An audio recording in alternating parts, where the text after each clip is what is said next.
Hello everyone, welcome to our YouTube channel. आज आपण पाहणार आहोत class 10th subject English poem 3.3 stopping by woods on a snowy evening या कवितेचे margin questions आणि इंग्लिश वर्कशॉप. चला तर मग सुरुवात करूयात. मार्जिन क्वेश्चन्समध्ये पहिला क्वेश्चन आहे, where has the poet stopped. Poet म्हणजे कवी कुठे थांबले होते? Answer, the poet has stop in the woods. Second question, what season of the year is described here. या ठिकाणी वर्षाचा कोणता ऋतू, वर्षाच्या कोणत्या ऋतूचं वर्णन करण्यात आलेलं आहे? Answer, the season winter is described here. Third question, what time of the day is described here. या ठिकाणी दिवसातील कोणती वेळ दर्शवण्यात आलेली आहे? Answer, evening is described here. Fourth question, on what date every year is the darkest evening. प्रत्येक वर्षी कोणत्या तारखेला डार्केस्ट इव्हनिंग असते? Answer, every year the darkest evening is on 21st December. Fifth question, list the sounds mentioned in the poem. या कवितेमध्ये वर्णन करण्यात आलेले जे काही साऊंड आहेत ते साऊंड या ठिकाणी लिहायचेत. Answer, harness bells, sound of wind, sound of soft feathers like snowflakes falling. Sixth question, why does the traveler have to leave the lovely woods. हा जो काही ट्रॅव्हलर आहे, प्रवासी आहे, त्याला हे एकदम सुंदर असं वूड का सोडावं लागलं? Answer, the traveller is really captivated by the lovely woods. He is suppose to discharge his duties on time. He promises himself to keep his word, so he has to leave the lovely woods to keep his word. Now move on to English workshop.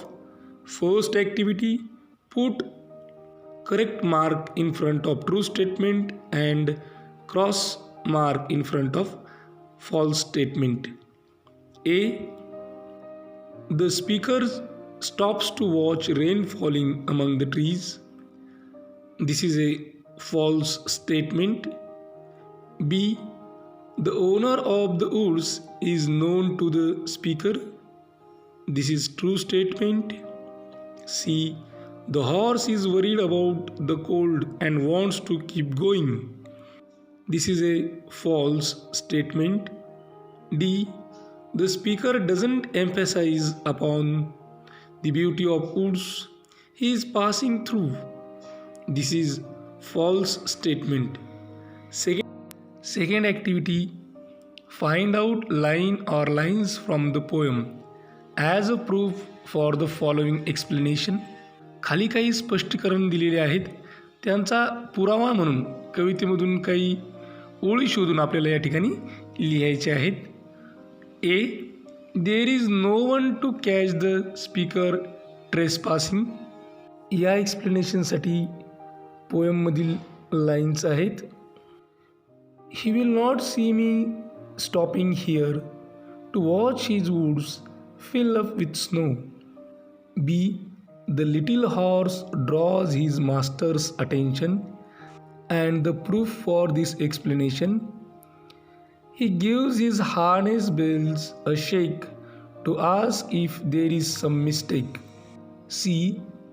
His horse seems anxious to keep going, and proof for it, my little horse must think it queer to stop without a farmhouse near. D.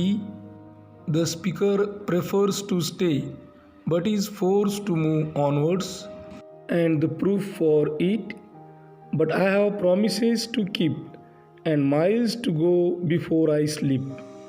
E.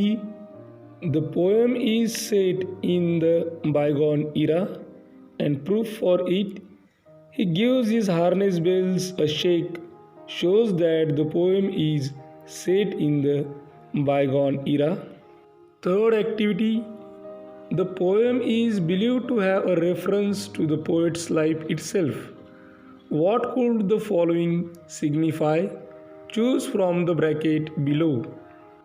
या कवितेमध्ये कवीच्या जीवनाचा reference आलेला आहे. खालील गोष्टी आपल्याला काय सिग्निफाय करतात, त्यांचं काय महत्त्व आहे ते आपल्याला खाली दिलेल्या ब्रॅकेटमधील शब्द निवडून लिहायचं आहे. तर ब्रॅकेटमध्ये काही शब्द दिलेले आहेत, तर ते शब्द आहेत duties and responsibilities, old age, life, death, everlasting peace. आता यामध्ये ए दिलेला आहे the speaker's journey. The speaker's journey is life. Snowy evening is old age.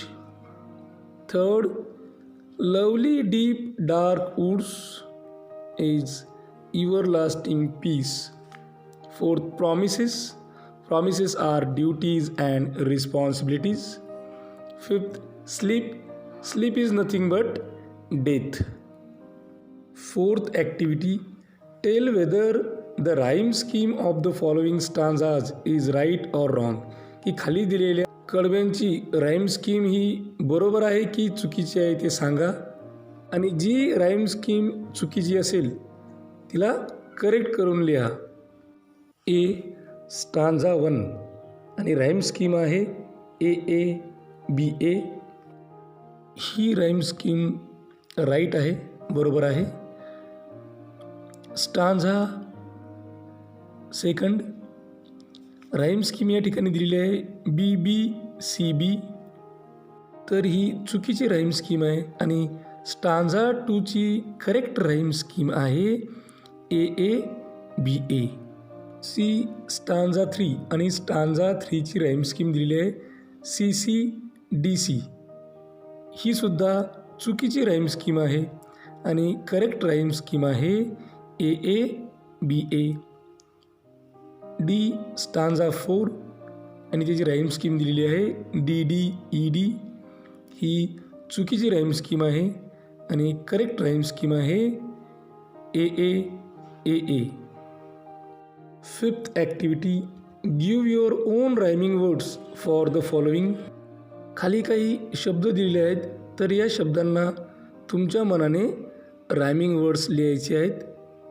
पहिला वर्ड आहे हाऊस, तर त्यासाठी आपण रायमिंग वर्ड लिहू माऊस. बी वुड्स, त्यासाठी rhyming word goods. Third easy, त्यासाठी rhyming word busy. D wind, rhyming word skinned. E dark, rhyming word bark. F watch, rhyming word botch. Sixth activity, match the lines of the poem with their figures of speech. खाली काही कवितेच्या ओळी दिलेल्या आहेत, त्यांना त्यांच्या figures of स्पीचसोबत match करा, त्यांच्या जोड्या लावा. Group A, first, whose woods these are, I think I know. Second, the woods are lovely, dark and deep. Third, and miles to go before I sleep, and miles to go before I sleep. Fourth, my little horse must think it queer. Group B मध्ये figures of speech दिलेले आहेत. A alliteration, B personification, C inversion, D repetition. आता आपण यांच्या जोड्या लावू. Group एमध्ये पहिली लाईन आहे whose woods these are, I think I know. हे फिगर ऑफ स्पीच इन्व्हर्जनचं उदाहरण आहे. Second line, the woods are lovely, dark and deep. ड असा उच्चार आल्यामुळं हे उदाहरण ॲलिट्रेशनचं आहे. Third, and miles to go before I sleep, and miles to go before I sleep. या ठिकाणी miles to go before I sleep हे 2 वेळेस आलेलं आहे, म्हणजे ही लाईनच and miles to go before I sleep, and miles to go before I sleep, त्याच्यामुळे हे उदाहरण रिपिटेशनचं आहे. 4th line, my little horse must think it queer. बघा, लिटिल हॉर्स थिंक म्हणजे विचार करतोय, हे पर्सॉनिफिकेशनचं उदाहरण आहे. 7th activity, match the words given in group A with their meanings in group B. की ग्रुप एमध्ये काही शब्द दिलेले आहेत आणि त्यांची जोडी आपल्याला ग्रुप बीमधील त्यांच्या अर्थासोबत लावायची आहे. ग्रुप एमध्ये कोणकोणते वर्ड्स दिलेले आहेत? First mistake, second downy flakes, third woods, fourth queer. बीमध्ये meaning A strange, B ice, C error, D jungle, E soft snow falling. आता आपण यांच्या जोड्या लावू. पहिला वर्ड आहे मिस्टेक आणि mistake means what? Error. Second word downy flakes and meaning of it soft snow falling. Third word is woods meaning jungle. Fourth word queer meaning strange. 8th activity, complete the following web diagrams by adding suitable describing words in the boxes. One is done for you. खाली web diagram देण्यात आलेले आहेत आणि या web डायग्राममध्ये आपल्याला योग्य ते डिस्क्रायबिंग वर्ड्स लिहायचे आहेत. एक करून दिलेलं आहे बघा, इव्हनिंग सांगितलं आहे, इव्हनिंग आणि त्यासाठी एक डिस्क्रायबिंग वर्ड दिलेलं आहे डार्केस्ट, मीन्स डार्केस्ट इव्हनिंग. आता बाकीच्या 4 बॉक्समध्ये आपल्याला डिस्क्रायबिंग वर्ड्स लिहायचे आहेत, तर ते आपण लिहू. Dreary evening, pleasant evening, gloomy evening आणि फ्रॉस्टी इव्हनिंग. नंतरची वेब डायग्राम आहे वाइंड आणि डिस्क्रायबिंग वर्ड्स आहे stormy, biting, strong, cold, west और east. 9th activity, pick out lines from the poem that contain imagery. या कवितेमधून अशा ओळी शोधून लिहायच्या आहेत ज्यामध्ये इमेजरी आहे. Write them in your notebook. अशा तुम्हाला तुमच्या नोटबुकमध्ये, तुमच्या वहीमध्ये लिहायच्या आहेत. The poem is filled with imagery. The following lines from the poem contain imagery. First, to watch his woods fill up with snow. Second, my little horse must think it queer. Third, to stop without a farmhouse near. Fourth, between the woods and frozen lake. Fifth, the darkest evening of the year. Sixth, of easy wind and downy flake. Seventh, the woods are lovely, dark and deep. 10th activity, prepare a set of questions to interview. आता इंटरव्ह्यूसाठी आपल्याला प्रश्नसंच तयार करायचा आहे. A, a person who has just returned from a trek in the woods. रानात प्रवास करून नुकत्याच परतलेल्या व्यक्तीची मुलाखत घेण्यासाठी आपल्याला एक सेट ऑफ क्वेश्चन तयार करायचा आहे. Answer, welcome back. How did you feel when you visited the woods?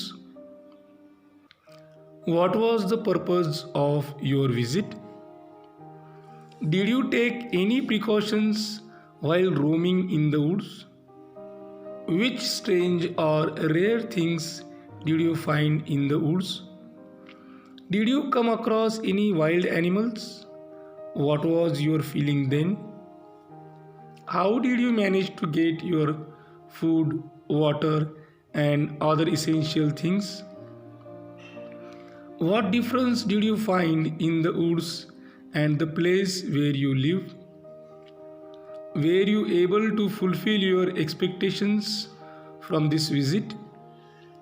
What should be your role to conserve the woods? Would you like to suggest the youngsters to undertake such expeditions? Why? B. A person who has recently scaled Mount Everest. नुकत्याच Everest शिखर sir केलेल्या व्यक्तीची तुम्हाला मुलाखत घ्यायची आहे, तर त्यासाठी प्रश्नसंच तयार करायचा आहे. Answer. Welcome back. What preparations did you make before the climb? What did you do to stay fit when you were at the base? What did you do to make your climb interesting? What food did you take along with you while climbing? What was the purpose of your adventure? How did you face difficulties on the way to the top? What is the memorable moment of your ascent? What was the hardest adjustment you had to make during the ascent? What were your feelings when you scaled the peak? What message would you give to the youngsters? या ठिकाणी English workshop पूर्ण झाला. अशाच प्रकारचे नवनवीन video पाहण्यासाठी या चॅनलला सबस्क्राईब करा. आमच्या चॅनलचे सर्वच व्हिडिओज ताबडतोब तुमच्यापर्यंत पोहोचण्यासाठी बाजूला दिलेल्या बेल आयकॉन बटनला क्लिक करा. हा व्हिडिओ तुम्हाला आवडला असेल तर लाईक करा. तुमच्या मित्रमैत्रिणींमध्ये गरजू विद्यार्थ्यांमध्ये जास्तीत जास्त प्रमाणात शेअर करा. काही अडचण असेल, काही सजेशन असेल, काही इन्फॉर्मेशन असेल किंवा रिप्लाय द्यायचा असेल तर कमेंट बॉक्समध्ये कमेंट करा. हा व्हिडिओ अत्यंत काळजीपूर्वक आणि सर्वात महत्त्वाची गोष्ट टिल द एंड शेवटपर्यंत पाहिल्याबद्दल तुम्हा सर्वांचे मनापासून आभार. थँक्यू. Thanks a lot.